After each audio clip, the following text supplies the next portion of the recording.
thinking about it. It says we're here.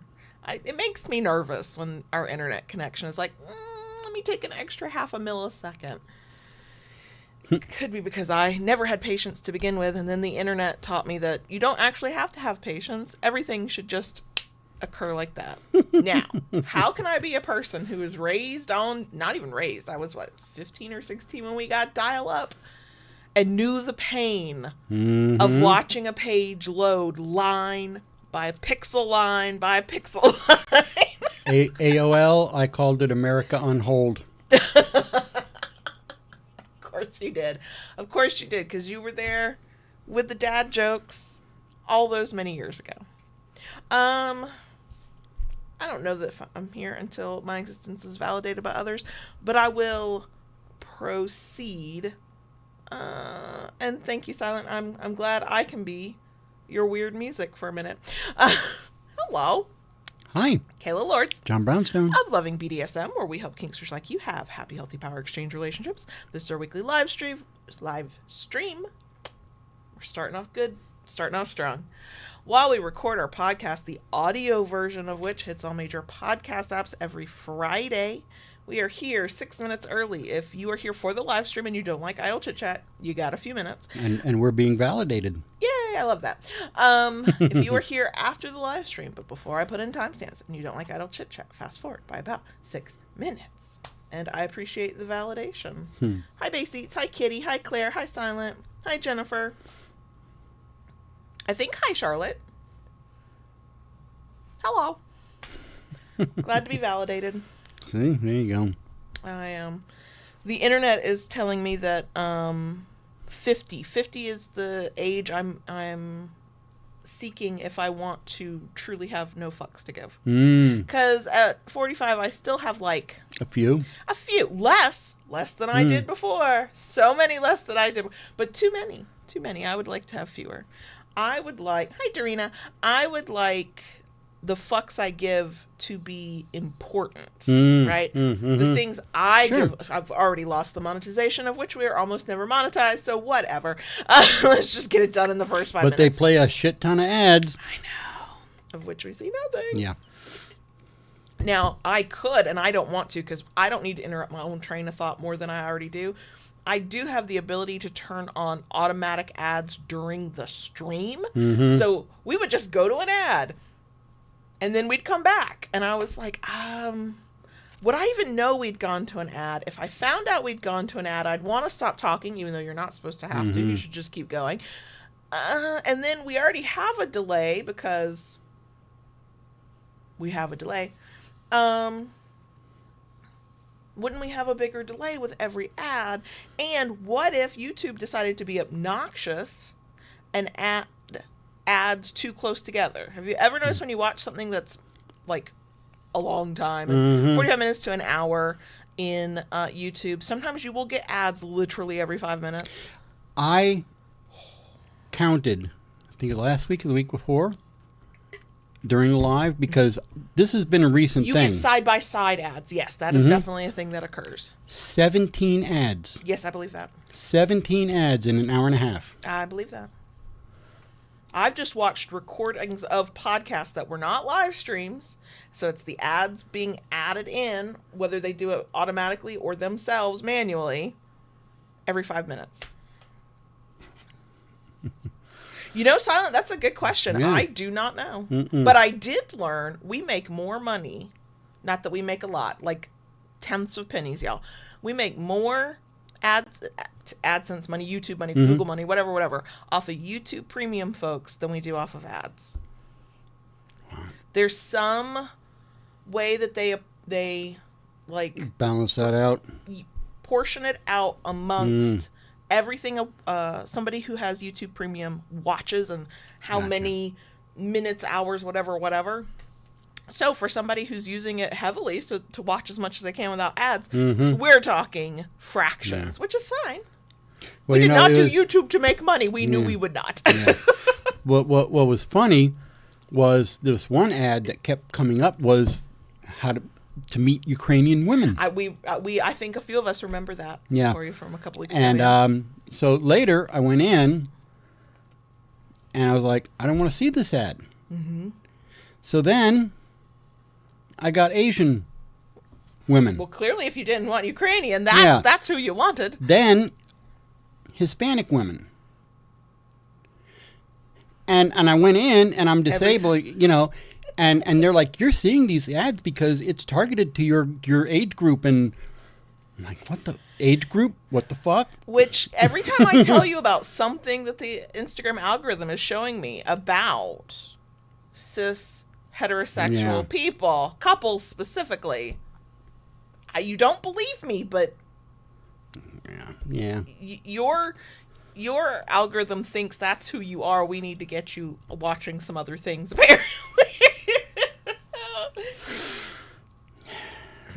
Yeah, no. They need to check my Instagram algorithm to really see what I Yeah. Rara, is that you? Hi, Rara. Yeah, so first I heard it was at 40. Well, now looking back, I know I was like entering the depths of perimenopause with no relief. So 40 was not some, whatever thing. Of course, then I was told, once you go on HRT and you're in your 40s, oh my gosh, it's amazing. It's survivable. So now I'm holding out my hope. And then I heard somebody else say, no, 40 is good, 50 is better, 60 is amazing. And I need to ask my mother. What? Women. Well, okay. 60-year-old women. Okay. But because I was going to say, 64. I'm not really enjoying this a whole hell of a lot. Well, you hit not even quite 60 and had to go through some of the worst stress of your life. So I'm thinking that might be a little skewed for you. Yeah. I'm just saying. It's 3:00. I mean, there it is. Never mind. I will hold that thought for later. No, I'm going to say it because I'll never remember it again. You won't remember it anyway, yeah. There is potentially, based on just age alone, that by the time I'm 50, I'm no longer actively parenting because the youngest will be 20 in 4 years when I hit 50 because I've turned 46 tomorrow, the day after the live stream. So maybe 50s will be good. I'm still a parent for the rest of my life, but what happens when you're not actively parenting anymore? I don't know. That's right, Silent. It is tomorrow. Yeah, we don't have to talk about it right now. The day after recording this, the day after this stream is live, Kayla will be celebrating a birthday. 46. Yeah. I have been thinking I was 46 since I turned 45 last year, though. So my birthday present is my mother's coming to town. Okay, we're going to get into the episode. We can talk about my birthday, I guess, later. So, as you can tell from the title, we're talking about something called love maps. Yes, we will explain that. When I said the term to JB, he looked at me very confused. Don't worry, we'll explain it, and we'll decide amongst ourselves, for ourselves, can it be relatable to Power Exchange? Maybe. If you enjoy this, leave a thumbs up. If you like it enough to want to come back for more, please consider subscribing. And go ahead and ring that notification bell to get updates and new content. Just do what Daddy says. Anything else you would like to add before you hit the button? Let's rock and roll, Is Ralph. there anything you'd like to say that you typically say to the live chat before you hit the magic button? No.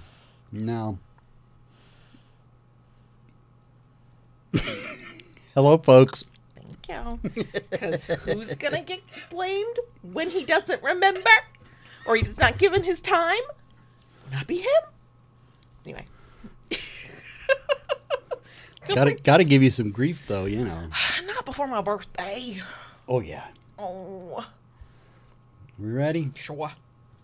Okay. So, before we get into the topic, I do have a couple of announcements. I will try to speed run them. Actually, it really is just a couple. First is a reminder that we're doing a thing on Patreon where you can join the tier known as Holiday Crickets. I know, it's a weird name. Just go with it, okay? $20. Yes, you can be international for this. You will get, in December, a kinky holiday card from us with a few little goodies inside and an invite to our first ever holiday party on Zoom. That will be December 20th at 2 p.m. Eastern. I should have checked that time. Damn time we had a company Christmas party. Hell, we can't even have our own company Christmas party. I know. Anyway, there's a time limit for when you can sign up. November 15th is the cutoff. Might I increase that because I know some folks it's like you gotta juggle shit? Maybe. We'll see. But right now it's November 15th. November 15th is your cutoff. Get signed up. It's a tier you only want to be on for 1 month. You can decide, because you only get the perk for the 1 month. You can decide if you want to stay with us at a lower tier. You can, nope out afterwards, whatever works for your personal budget. But yeah, join us. Become a Holiday Cricket. Patreon. Patreon.com/KaylaLords. Link is in the places.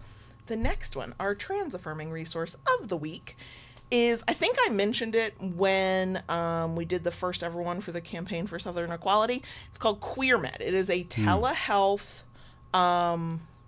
company where trans and non-binary folks can get gender-affirming care. It's queermed.com, but you might also see it as QMed.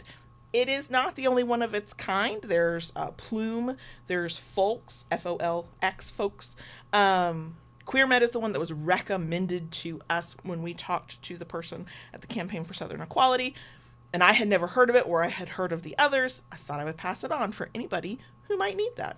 My understanding is if you are in a state that does not offer some level of gender-affirming care for trans people, specifically minors, but I don't know if there are any laws that are impacting adults.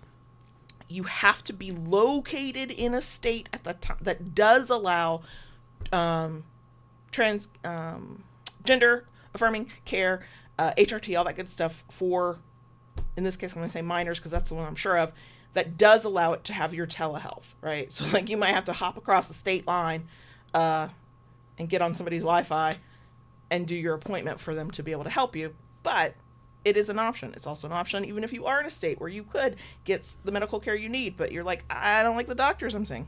QueerMed. QueerMed.com. Okay. Now we shall get into it. Okay. So, before I tell you what a love map is, let me tell you who came up with it. Is that something you get from like AAA? We don't like a triptych? We don't want that. AAA. My gosh, you've already derailed my train of thought. Hey, might as well get it over with right at the start, you know? Because I can't get back on the tracks. Takes me a minute. Okay. Before we get into what the hell a love map is, who came up with the concept, who are we basing this off of? I mentioned it in the episode we did a couple weeks ago where we were answering questions from Therapy Jeff, because the questions he was, positioning for couples to respond to together was based on the concept of love mapping. Love mapping comes from the Gottman Institute, Doctors Gottman and Gottman. It's John Gottman and his wife, Julie Schwartz Gottman. They have been studying relationships for 50 years. A lot of things that come out on the internet and other places, but on the internet's where I am, from therapists in general, like sage advice about relationships, often comes from the Gottman Institute because they do studies and they take a scientific approach. But also if you go to their website, they will try to sell you everything not nailed down. So I was like, you gotta make your money, and I respect it, but okay. So that's where this comes from. This is a concept developed by Dr. Gottman, based on his theory called the sound relationship house theory. Okay. I did not look into the sound relationship house theory. I just wanted to get to love map, and love map is part of the foundation. Okay. Now, he on the site and on the places I've seen it talked about, they primarily focus on married couples. I think this fits for any kind of relationship. I don't think you have to be married to form a love map. But that's where it comes from. And in his view, it is sort of the foundation, the base of a relationship. It is the thing that sustains a relationship. And a love map is basically marital friendship. It's It's the knowing your partner. I have lots of notes here because I was like, I'm going to not get any of this straight. So I'm going to like refer to my notes here. Okay. So here we go. Marital friendship is the foundation of Dr. Gottman's sound relationship house theory. It's the thing that sustains a relationship. Okay. So when the lust is not there, when the money stress is there, when you're like, I can't stand to hear this person chew one more moment, and that goes both ways. I'm not just the one bitching. And you're like, I don't want to fuck this person right now. And in our case, I don't necessarily want to be kinky with this person right now, but I really do love them. It is typically the friendship, the I like this human as a human. Okay. Gotcha. Now, the Gottmans say they found that the key to sustaining a happy relationship is having a strong friendship. And then the first step in strengthening that friendship is getting to know each other deeply and intimately. And that's essentially what a love map is. Okay. Now, we are going to talk, I'm going to get through like the talking about what the hell a love map is. And then we will get into some of the things many of you are already seeing as a correlation with power exchange. So a love map, in essence, is the part of your brain where you store all of the relevant information about your partner's life, their hopes, their dreams, their worries, their preferences. So it's how I could know, without even thinking, who is not allowed to speak at your funeral, because I know you and your life well enough. Mm-hmm. Now, a love map is developed over time. Nobody walks into a relationship knowing their partner that intimately. Right. It is a thing that there are things you learn about each other over time if you are paying attention, if you are in communication, if you are being vulnerable with each other, if you are listening to your partner, if you are asking questions. So therefore, the lack of a solid love map can also lead to disconnect. Sure. Right? Because things are going on in each other's lives and you have no basis for even sort of understanding what's going on. You can feel less connected to each other. So, I hope this goes without saying at this point, but I'll say it right now when I'm thinking about it. The resources I use to like explain all this, they are in the places, feel free, including two that go to the Gottman Institute website. So why love maps are important. When you have a decent love map of a partner, you can navigate conflicts more smoothly, you can support each other more effectively during times of stress, you maintain a strong friendship alongside your romantic relationship, you stay connected even as life changes and evolves, right? Yeah. All of that makes sense. Sure. In my mind, I would boil that down to, well, if you have clear communication and trust one another, you can do that. They're basing it on you have this inner knowing of your partner's inner world, and therefore that helps you navigate it. So, how do we build a love map? Okay. The two most common ways, some of it is, are you an observant person? Are you actively interested in your partner and you want to know things about them? This can happen over time. But if you're like, oh my gosh, I don't feel like I have an inner knowing of my, I don't know my partner's inner world. Building a love map, the two most common things is to just literally play 20 questions, answer questions about your partner to determine how much you know, and or ask your partner open-ended questions to learn more about them. Now, I found multiple free resources online with suggested questions. I linked to I think 2 of those as well. For anybody who's like, sure, I'll play this game with my partner. When we have done some of the Therapy Jeff answer these relationship questions, that is essentially what we're modeling, is how much of a love map we have of one another. Those are the types of questions that you can use to build a love map. If anybody is sort of freaking out right now that you don't have a love map with your partner, do not panic. You can build these over time. And these kinds of questions to ask each other or to try to answer about one another, this is part of it. So love maps are an ongoing thing. Because there's always more to learn about your partner. I sometimes, and not sometimes, there have been times when we've done the questions from Therapy Jeff, who does follow the Gottman Institute and cites their work a lot in his own work, where I'm like, God, I don't know that about JB. Because you can never communicate enough, be observant enough, be all up in somebody's business enough to truly know everything about them. Right, you can't know everything about somebody. You should be consistently, not constantly, maybe consistently learning about one another. That's what I like about those questions, because sometimes I'm like, oh, I don't know. What do you want to do? How would you handle that? And then you get to learn something new. So that is a love map. It is the intimate details that you know about your partner's life before they met you, while they're with you, their hopes, their dreams for the future, the things that annoy them, the people in their lives that annoy them. That's a love map. And again, every time I see it in context, we are talking about romantic, often it's implied sexual relationships, but not necessarily romantic relationships, typically married couples, but not necessarily, but partnered people in a romantic relationship love map. That's how it's framed. Now, if y'all have known me for more than 30 seconds, you know I like to pervert the non-kinkster concept. Kinkify. Yeah, let's kink it up. So I think the spoiler here is if you are in a romantic relationship and power exchange, yes, you would probably benefit from a love map. You probably have one that you don't realize you have. Sure. But let's talk about power exchange that's maybe not romantic, not sexual. You're not even freaking married. Let's talk about a love map in terms of power exchange. Okay. What are your thoughts? Yeah. And y'all wonder why I do most of the talking in the podcast. That would have been your podcast. We'd be done now.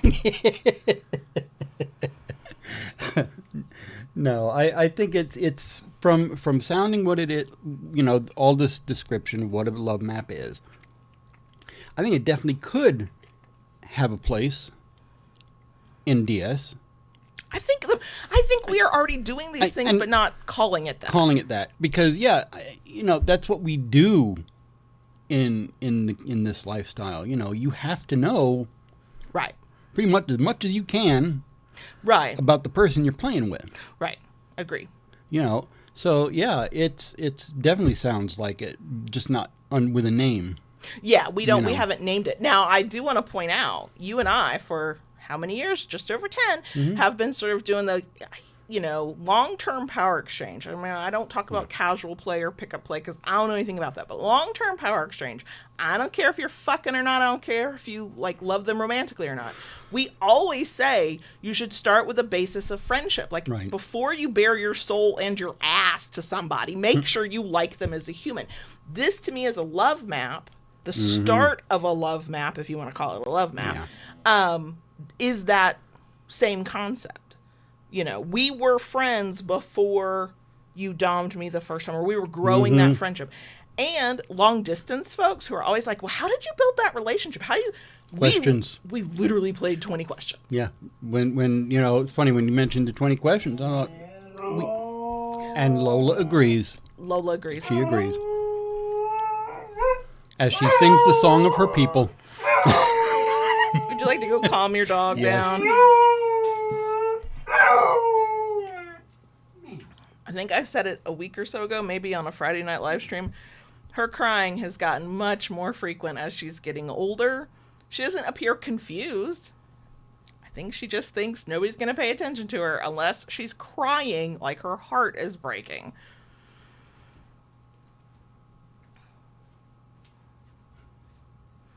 Now she seems placated for these 30 seconds. So yeah, I think the term love map is cutesy. I think that's, if somebody needs that to be able to sort of have a name for it, have a label for it. But, some of the things we've talked about over the past few years of our personal life stress and then our 2025 project of getting back to one another, we've always emphasized that we genuinely like one another. If the power exchange goes away, if we can't do fuckery, we still want to be in each other's presence. And I don't need a name for that. I like the guy. I want to know as much about him as he will let me know. Not just because I'm a nosy bitch, although there is that, right? The more I know about JB, the better I can serve as a submissive, the better I can react when... things get rough and he's biting my head off, and I can remember this is not personal. This is a trauma response. Y'all know I'm gonna, do some psychology in my head, but therapize and all that good stuff. But, I don't know that anybody necessarily needs the term. So I don't know that power exchange needs love maps. I think the concept of being genuinely curious about your partner within the bounds of whatever you've negotiated with each other. Yeah. And that's what I was thinking. You just said that word. You know, in thinking about this, you could almost say we do have a name for it in the lifestyle, and it's negotiation. I think so, for the power exchange part of for the the kink most part. yeah. I mean, you know, because you're asking, you know, when you're negotiating, you're asking, you know, what do you like? Do you like spankings? Do you like canes? Do you like this? You know, do you have anything that prohibits you from, you know, so you have to learn about the person. And then as you do the thing with the person, you learn more about them because you learn their responses. You learn both by having conversations and by observation. Well, how intense can I do this? How often? Right. What can they take? What can they handle is what I mean. So that makes sense to me as well. What I'm curious about, because I had a very shameless self-promotion moment when I thought about this, is do we do this already? Is it something that would be beneficial to have a version of a love map that's specific to kink and power exchange? It's the understanding and knowing of not just what your partner has agreed to, but the things they're curious about, the things that have gone wrong in their kink life, the things that they hope for in their kink life, where they're trying to take this kink train of their life, you know. And shameless self-promotion time, I did immediately think of our 30 days of DS workbooks that we do sell on Etsy, links in the places. Those were not written for that. They were written so that, you know, you can either kind of figure yourself out, or you could figure out with a partner what you both want and how you both perceive these different concepts. That's what they were built for. But, and then made me go, should I create questions so people can build a kink map? But before I even take on that project, you know, is there any benefit to that? Or is it just the same thing as a love map, but just by a different name? Because in our friendship, I do understand your kinks, and I do sort of, you know, I know the past history that you've shared with me. I know how you respond to things. You know, it's all sort of built part and parcel as I've figured you out as a human, and your kinks are just part of you as, you know, as a person. Yeah. So, you know, I think that's the thing I'm interested in. I like the idea of the, you know, the concept of a love map. I don't care about the term. That doesn't do anything for me other than to be easy shorthand. Yeah. Because all it does is back up a thing we have believed this whole time. Right. But I do wonder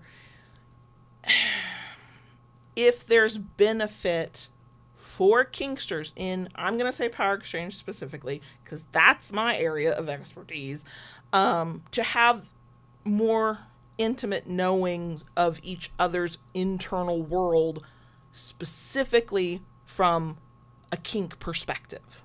So that way, maybe you are in a power exchange with somebody and it's platonic and you don't live with one another and you're not trying to build a life forever, but you really want this dynamic to continue as long as it both serves you.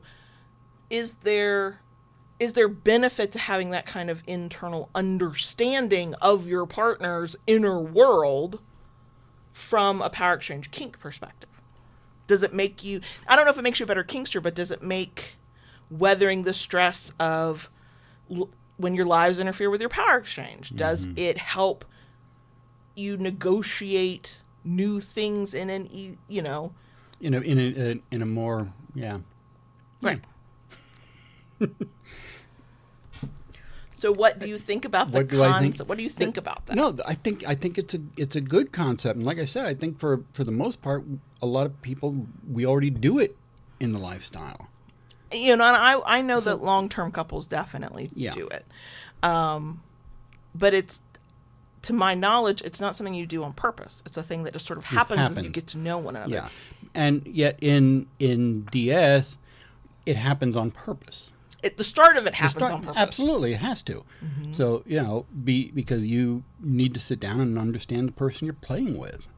And there's play, but there's also the living with, because there are things that make me, I hope, a better submissive, but understand you as a dominant because I understand certain parts of your life, right? Like, I am better at knowing that when you are grumpy and grouchy and grousy and snapping, that I've not done it. I haven't done anything wrong. This is you know, how you respond in certain times of stress, right? When I get snappy, you know, I'd like to believe that sometimes, not always, because nobody's perfect. You know, we all have our own stuff going on. We don't always read each other properly. But you're not thinking she's being a shitty submissive. You're thinking something has gotten to her. Something is wrong. What's wrong? Right? What's going on? And I get where we would know these things about one another because we are literally together 24/7. If we did not know these things now, there is something wrong. Seriously wrong. But that having that deep understanding about a partner about you specifically, I'll use myself as the example. Understanding you that well as I do, knowing the things about you that I do, I feel better able to offer suggestions of what you need as a human, but as a dominant, what I can do for you as a submissive, what I think will be a service to you, right? How the hell I can get the hell out of your way so we're not having a stupid fight because one of us was cranky, right? And I know a lot of that just sounds like relationship stuff, but not every power exchange swims in the same relationship kind of pool. True. Not everybody's trying to live together and raise babies together and be together until they're 99 and a half, right? Right. So therefore, nobody's talking to those folks about, hey, here's a benefit to genuinely understanding your person as much as they will let you. Now, part of that is a vulnerability with one another. Sure. You got to be willing to share. And the thought I have is, if you imagine sharing your innermost world, your hopes, your fears, your thoughts, your desires, all of it, and knowing you have a partner that sees you that deeply, right? If some part of you shies away from it, that's a conversation to have with yourself, because sometimes it's your own stuff you haven't worked through yet, your own insecurities, your own fears and anxieties. And sometimes, I mean, is it because you have a partner that you either don't really want to know like that, or is not going to let you know them like that? I don't think that's a basis for deciding if you should be in a relationship. But I do think that's a piece of information. Like, what is stopping you from wanting to share that with a person? And oftentimes we have an instinctual reaction to something. We might not know why we're having it, but there's a reason there. And it's not always because we're the scaredy cat who's afraid to say,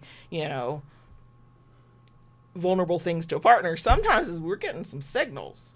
And, but that's another thing I go to, because there's a certain level of trust and back and forth that every kinkster needs, whether you're deep in relationship power exchange or you're just trying to get kinky. And if this is going to be something long-term where you want to come back to this person or build something with this person, have some connection that lasts beyond the moment, there needs to be some level, not as deep as everybody's got their own level, of vulnerability and intimacy and learning each other.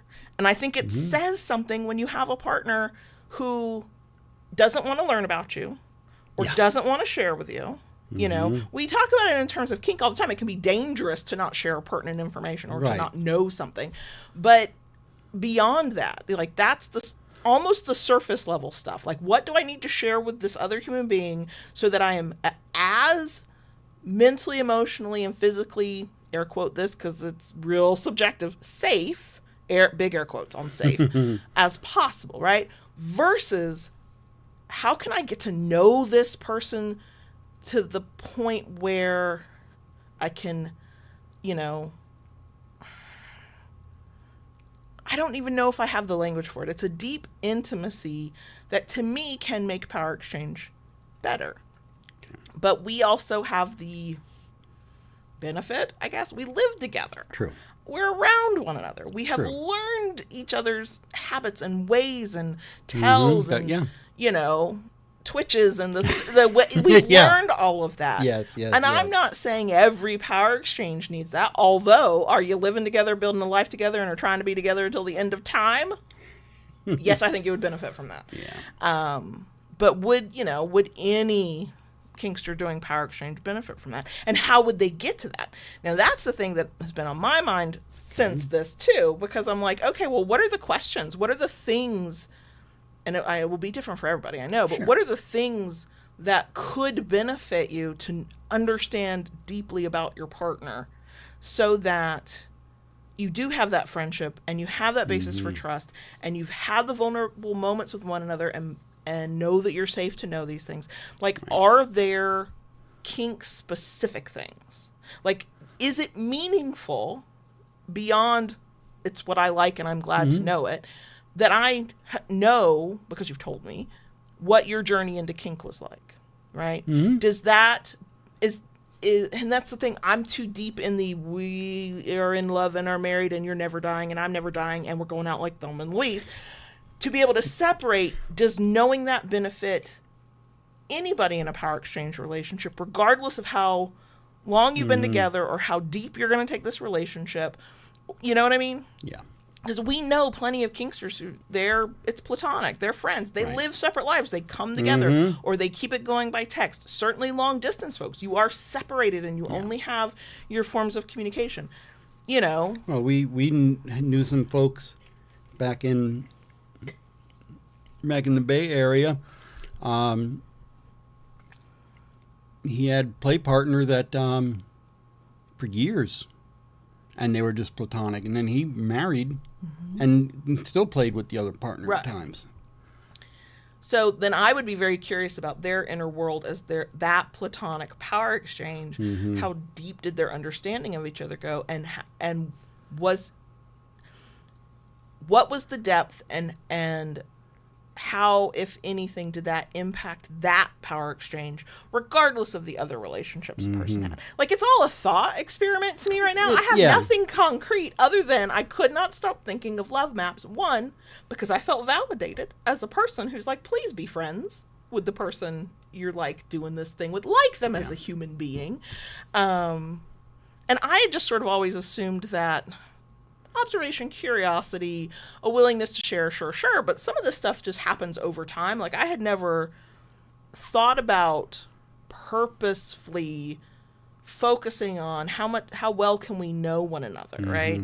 And it having a purpose beyond that's what you do when you're together forever and you actually like each other. Right. Which really, I think that's true. That's what happens when you're together. You're with somebody in whatever format, way that is, right? Whatever structure. You're together with somebody for a long enough period of time and you genuinely like them and you have a genuine curiosity about them. But I also know that there are people who, don't have a genuine curiosity, might not know what questions to ask, might, think that they're, intruding. They don't want to, whatever. And that's what I then come back to when I think about power exchange specifically. Like, you and I, we got to this place, air quote this, naturally, right? Because I'm a nosy bitch and I want to know shit, because if I can understand you, then I know what to do with you, around you, how I need to be. Like, it's information for me at that point. But I come back to it. And again, this whole episode is just a thought experiment. I got nothing concrete.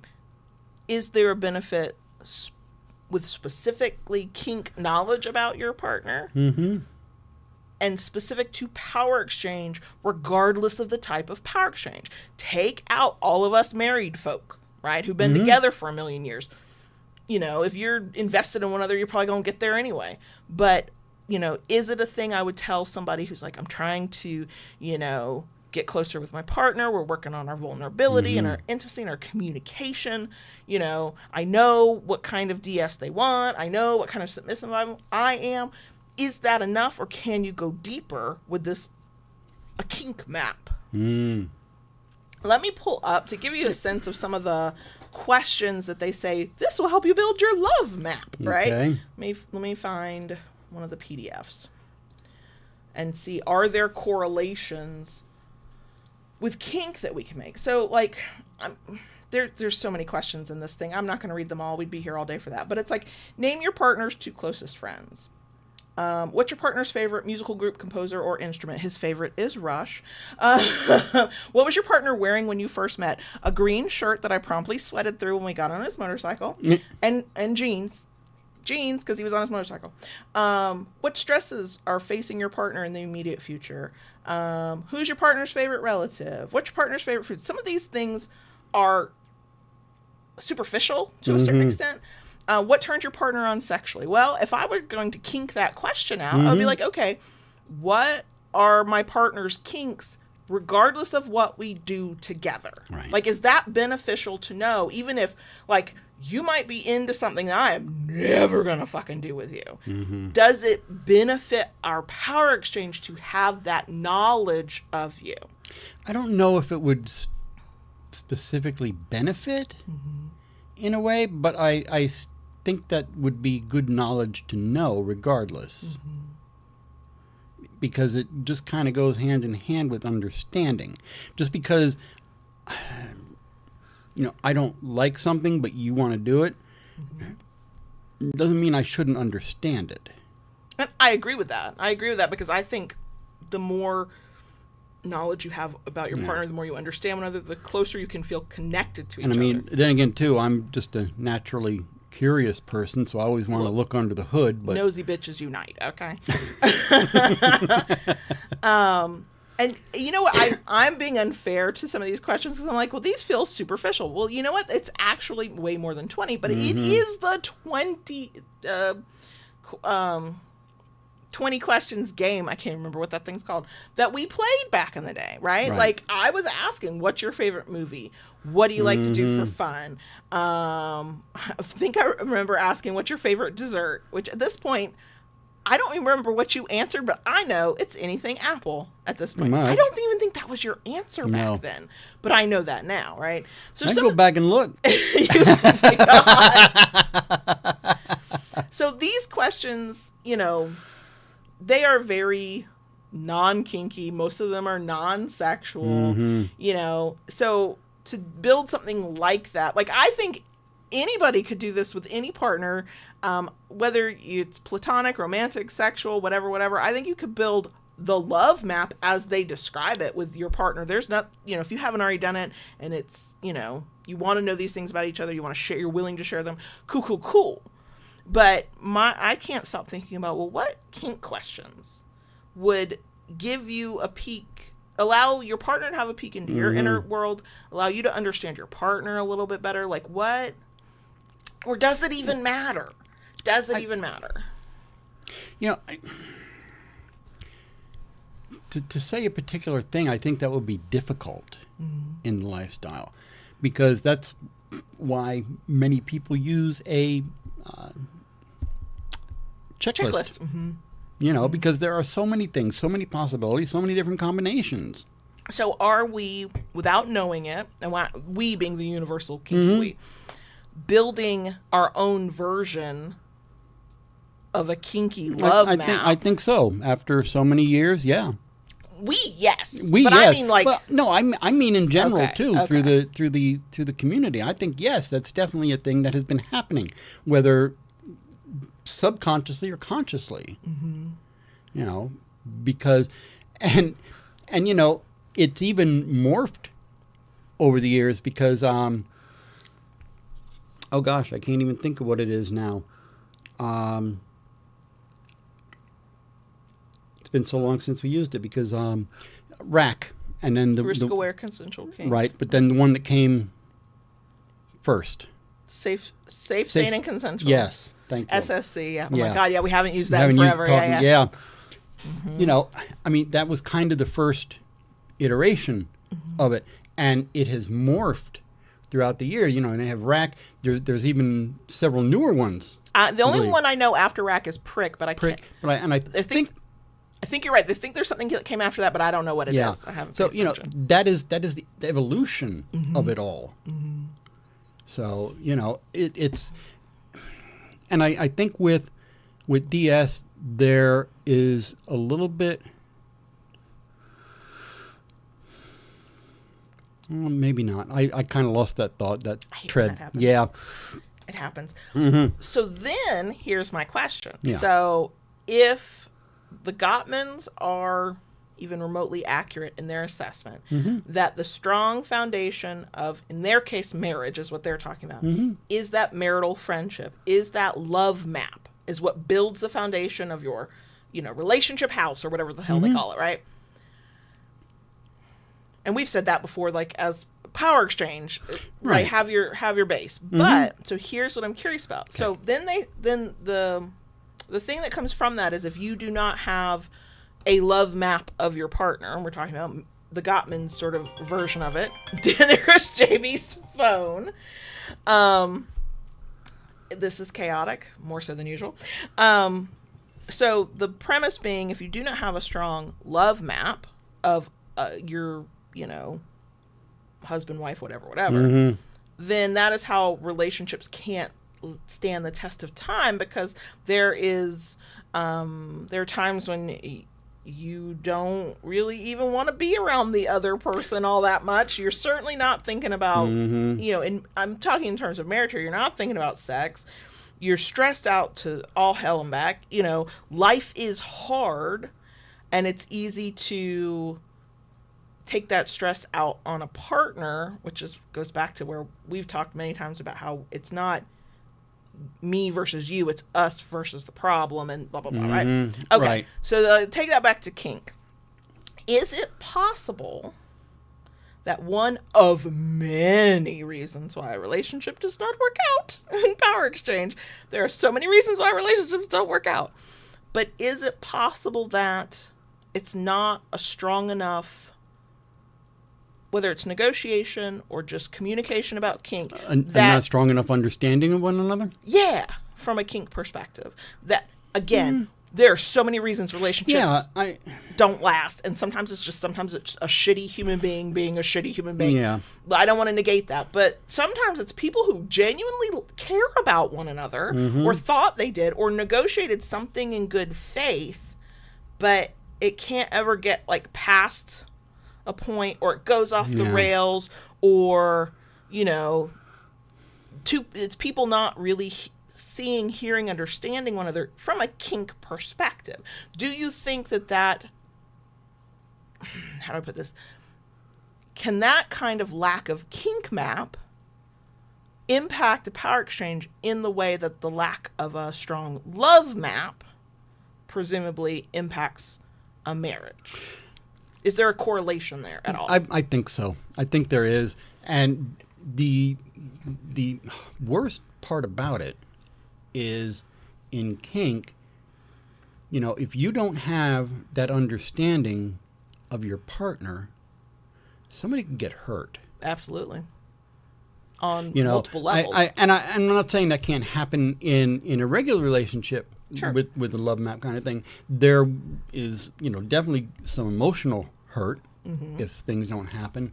But in the DS, you've got the added thing of physical harm that could happen. Absolutely. Absolutely. And mental and emotional. Yeah. You could traumatize somebody. So, yeah. And never, actually physically harm their body. So, is it yet again, for the most part, with definite exceptions, it's sort of understood almost scientifically at this point that kinksters, the kind who are doing it and trying to be good at it and healthy at it, right, have better communication.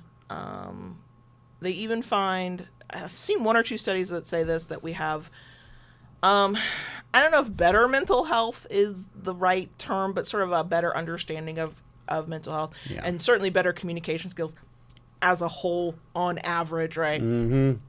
So have we, through negotiations, through checklists, through consent sheets, literal worksheets, have we been already doing this and the vanillas are just now catching up? Well, I don't know about just catching up. I mean, how long they've been doing the study? 50 years. I know. Yeah, but it's two people. Yeah. Trying to tell the world, hey, you need a better fucking love map with your partner. And kinksters are over here going, bitch, I got workbooks. I got, published books. I got these worksheets right here. Is this, it's clearly different, right? The love map versus what the kink version might be. But is it? They stole it from us. I don't think they're one-to-one the same, but there's, that what we're doing? There's definitely on a certain level, Venn diagram overlap there. Okay. So, yeah, I think whether, again, consciously or unconsciously, that, kinks we're doing this, it's it's a good thing. Oh, absolutely. Okay, for one. Absolutely. And, I don't know.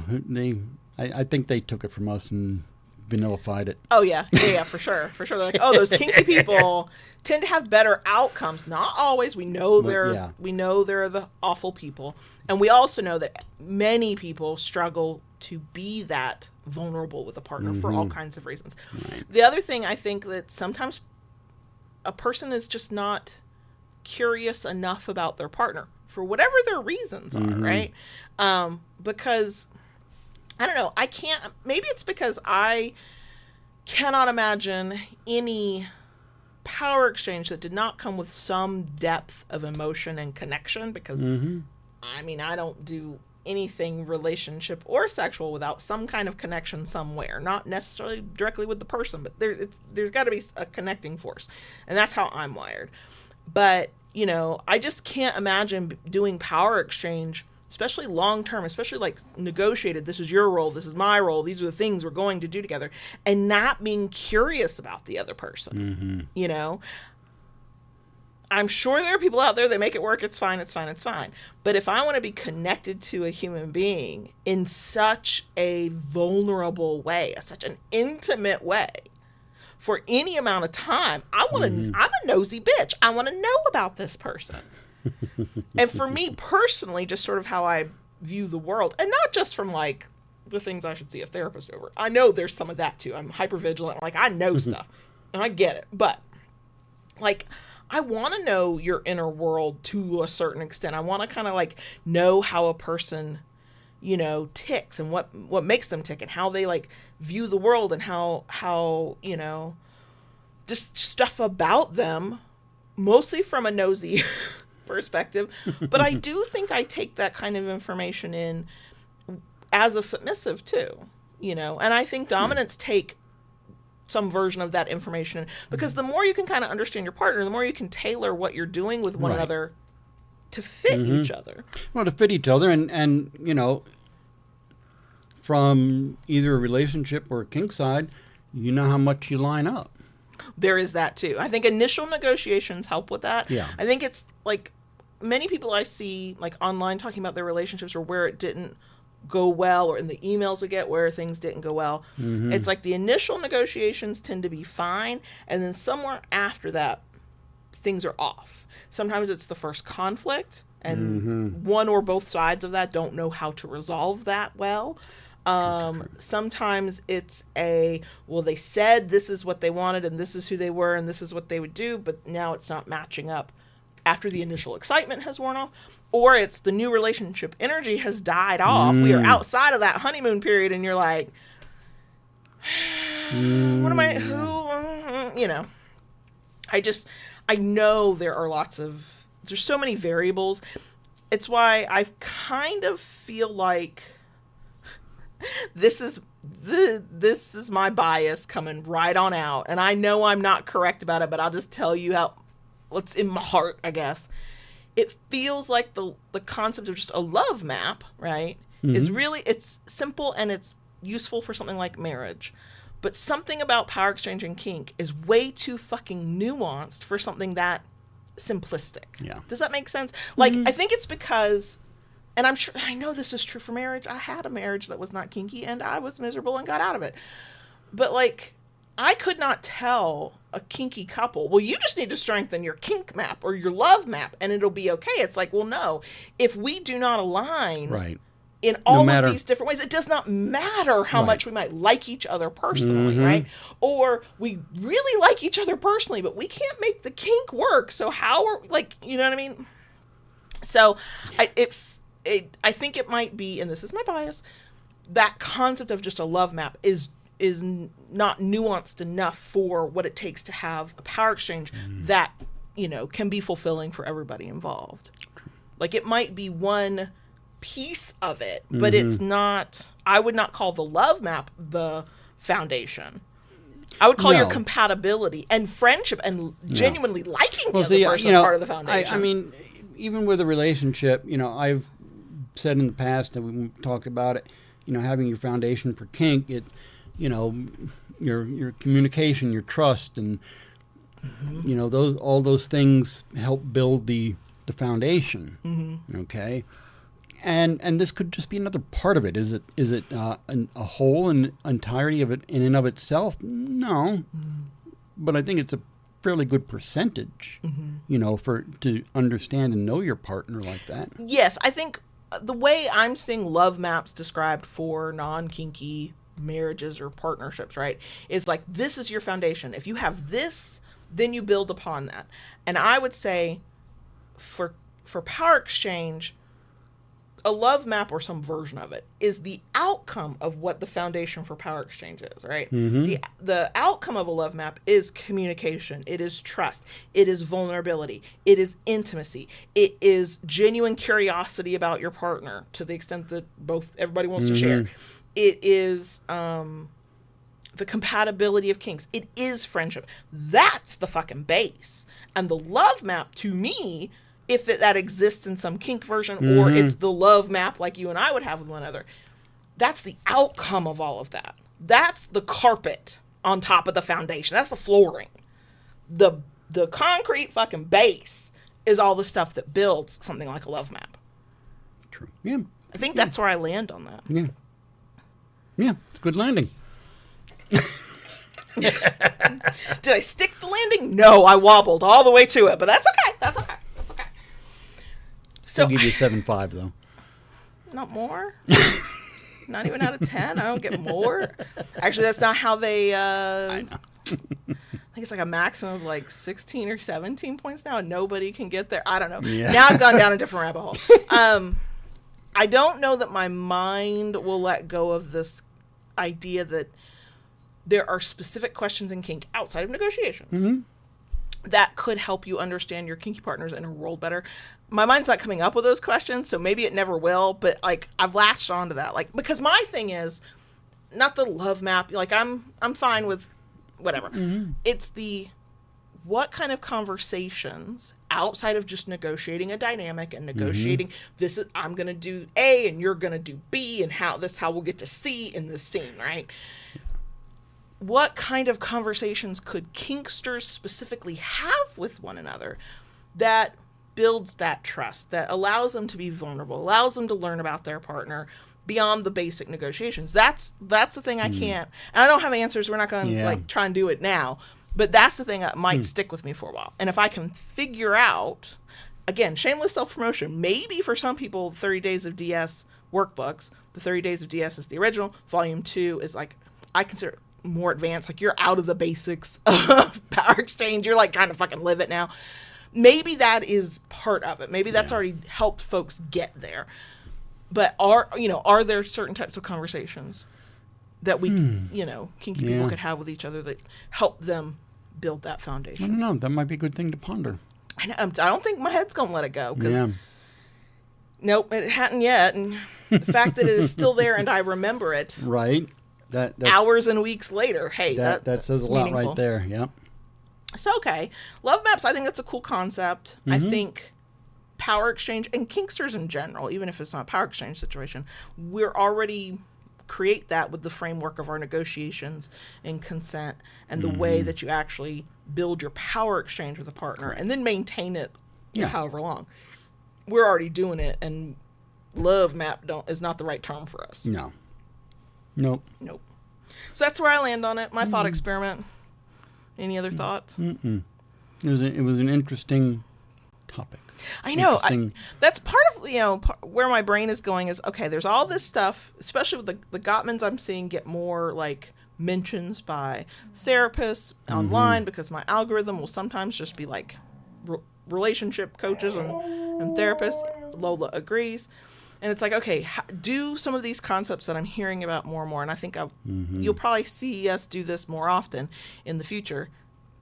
Is this relatable to kink? Can kink learn something from this? Or in this case, are we already doing it? We just don't call it that.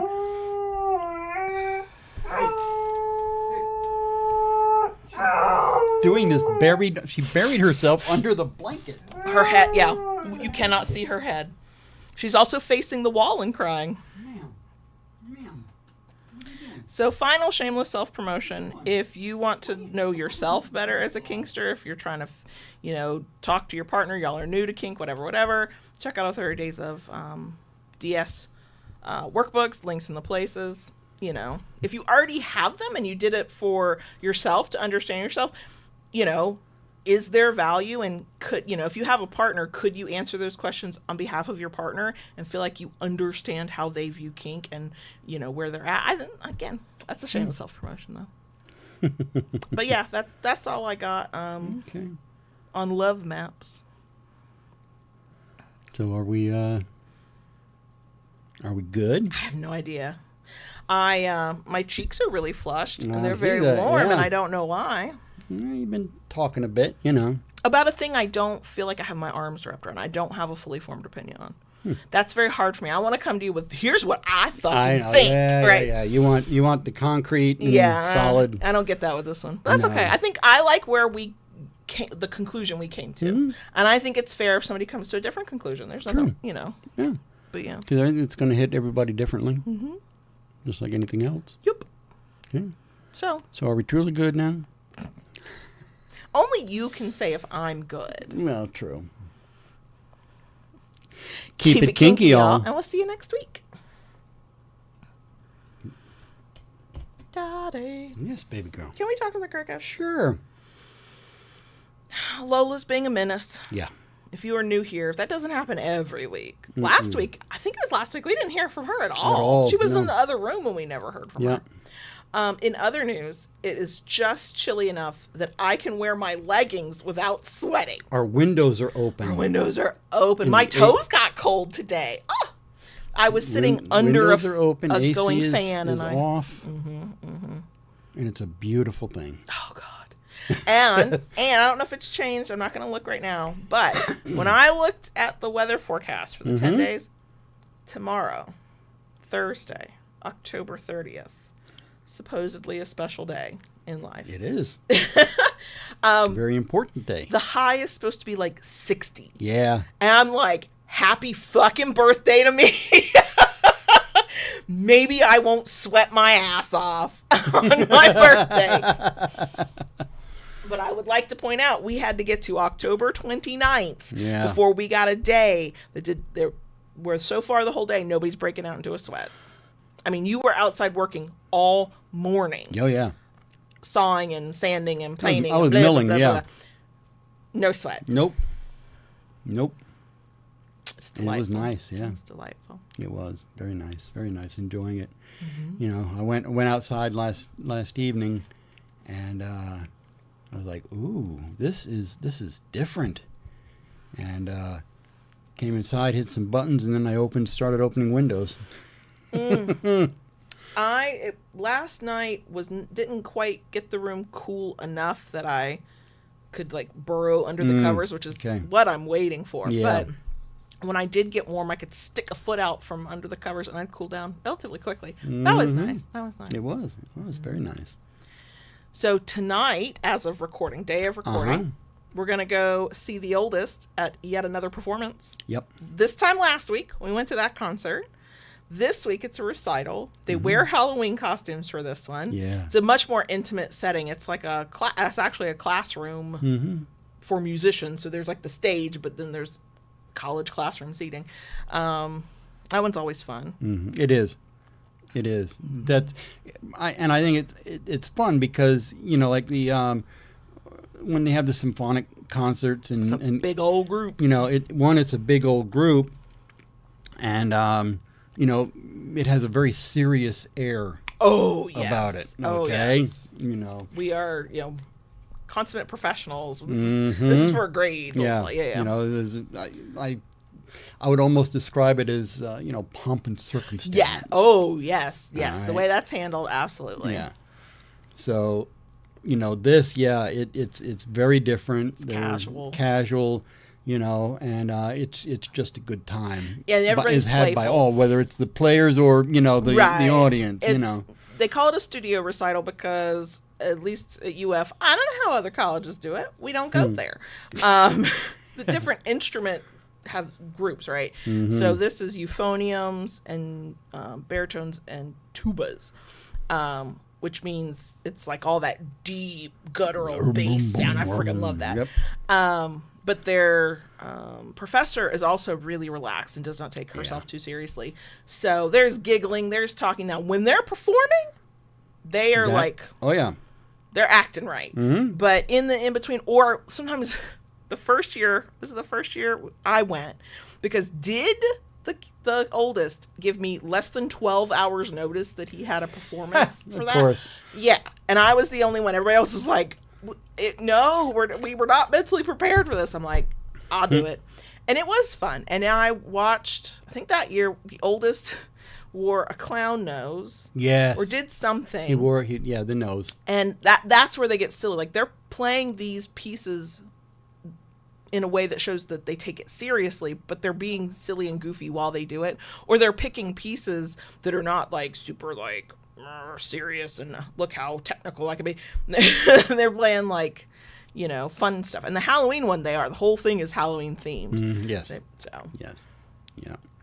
A euphonium, my oldest would be so mad at me when I define it this way, because it's not accurate, but a euphonium is basically a small tuba. A baby tuba. The baby tuba. Yep.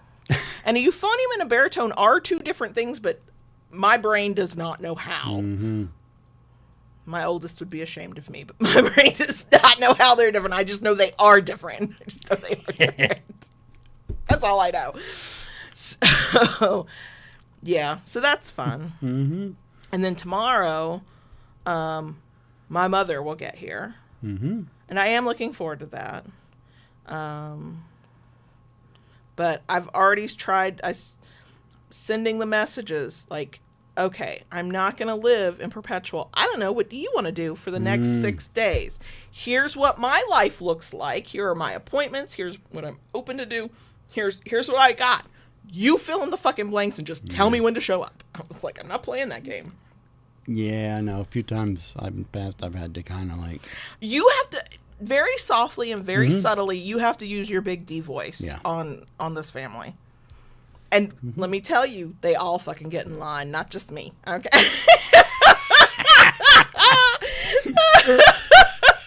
They all go, yep, that's what we're going to do. Including my uncle. It's not just the sisters. Oh, no. No, the whole fucking he group. is just as bad as them. Well, and it's one of those, and again, I don't know if it's an age thing or a Southern thing or something. It's nobody wants to offend or appear rude or upset somebody else. And yet everybody is thinking the same thing. Just what's the plan?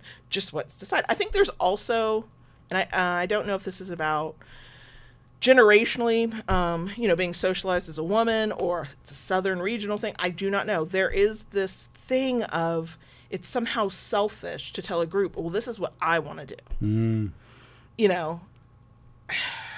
It's like, no, you're allowed to say you want to do a thing. Right. The group might not agree. Yeah. But you're not inherently rude because you speak up. How is anybody going to know what to decide on if nobody... And now here's my problem. I defer to you automatically. You know that. That's what we do here. I defer to my elders. I was fucking raised that way.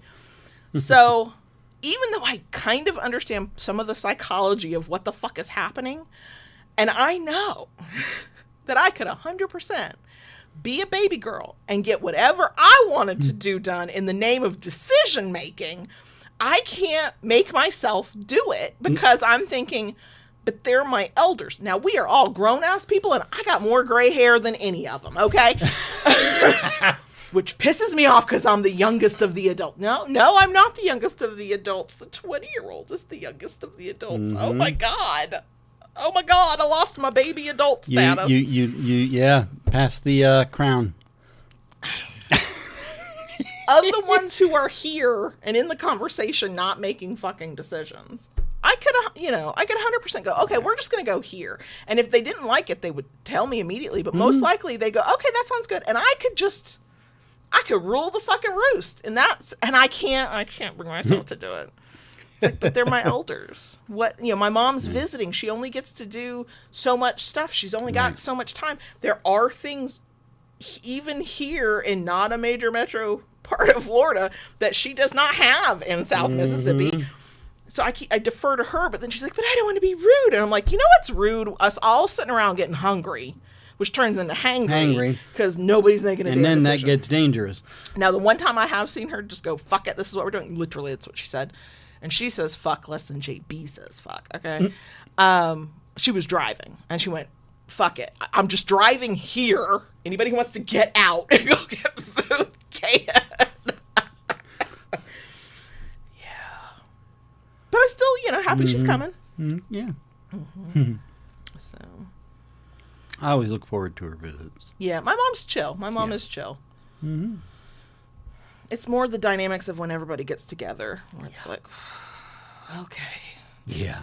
Well, the big thing I need to practice, we'll find out this time next week if I manage it, is to try to manage everybody's emotions and try to be the peacekeeper and the go-between. Like, I just need to let them fucking bicker. Yep. And I'll be like, look, I'm going to sit in this back seat wherever you drive. I'll get out there, just park wherever it is. I don't give a fuck. But that's usually when I have like a less than fun time, because I'm explaining to one sister, well, your sister's like this because blah, blah, blah, blah, blah. Have you considered blah, blah, blah, blah. And then the other sister, I'm like, well, have you considered your sister might do this because blah, blah, blah. Sounds like you're doing joint counseling. Everybody in the fucking family needs therapy. And why is it the people who tend to send us to therapy are the last ones who will ever get there? They do the shit that makes you need to go to therapy. You won't go to fucking therapy themselves.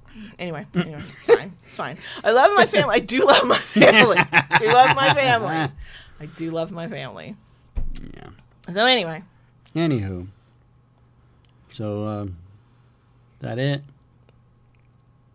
I don't know.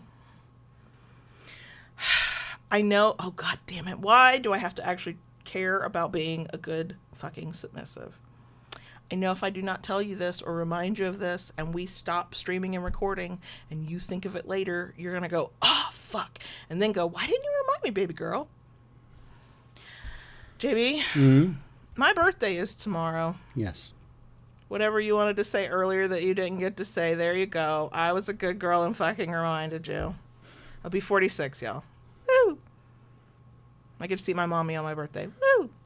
There you go. What else was it? Oh my God! Is anybody OG enough to remember when he would serenade me with please don't sing to me.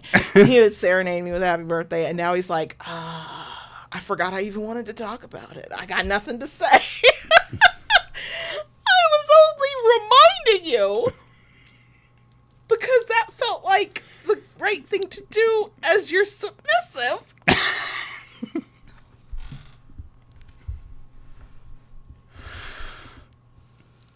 So yeah, folks, tomorrow is this person's birthday. God damn, did you just mind fuck me all the way around? I fall for it every time. So, reach out, whether it's, You don't have to. It's fine. Fed social media, and wish her a very happy birthday. Or Discord even, yeah. That's very kind of you. You don't have to. Do what Daddy says. Damn it. Isn't that what you always say? Hoisted by my own petard. I think I said that right. It's fine. It's fine. It's fine. We don't have anything special planned. My gift is my mom coming to town. Our wedding anniversary was the day before recording, October 28th, Tuesday. That's true. We went and had cheap Mexican for lunch. Yeah. It was delicious. Oh, yeah. You had to roll us out of there. You didn't even finish yours. I had looked for lunch today. We made sure to get the lunch specials. Yeah. We got our queso because of course we did. But yeah, we stopped in the middle of our day, took showers, put grown-up clothes on. And went to lunch together. And then we went and ran errands because are you an old married couple if you don't turn a date into, but we can go do these other things.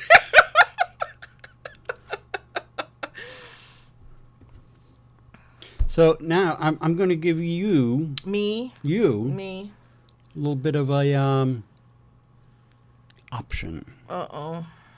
Would you prefer to be spanked or flogged for your birthday? Fucking hell, I don't know. Can I... Look. Can I be spanked for our anniversary and flogged for my birthday? Or vice versa, flogged? Because I know you really like flogging too. Flogged for our anniversary, spanked for my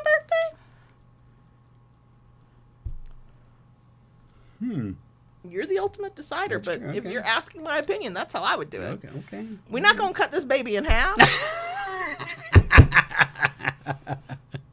And I don't like to make impossible decisions. There's always a compromise somewhere. But as ever, I will let the decider decide. All right. On that note, we probably should go. Yeah, okay. We got to eat a little bit of an early dinner and get on the road. I'm watching the YouTube live. There's a bit of a... There's a major gap. Where the hell did you go for all that time? When did you leave that? Where did you go? That was the second time I went to Lola. No, we're not that far behind. I I don't know what's happening with the stream. Podcast listeners, don't worry. We're I don't know what missed. the hell I'm doing either anymore. You're just getting up and wandering away now.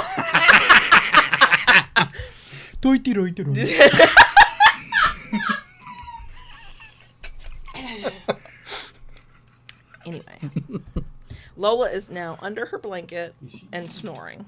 Oh, God, yeah, she is. She buried herself under there She's again. tucked in. And I just washed that thing and, folded it up real nice and made her bed, and look what she does. Yep, she was offended when you washed all her bedding. Yes. But that was also the day we gave her a bath. She was very upset about that. And we managed to get her bath in 5 minutes before a torrential downpour. Yeah. Yep. So. Yeah, we did. Anyway, we did. as always, we could keep going forever. That's true. But we're not going to do that. No. Because we have to, make our afternoon go fast. We still got stuff. Go see a kid perform. Yep. Be band parents. Mm-hmm. Okay, we're going to go. Okay. Thanks for being here, especially to the bitter end. Yep. And we'll see y'all next week. Uh-huh. Okay. Bye. Bye.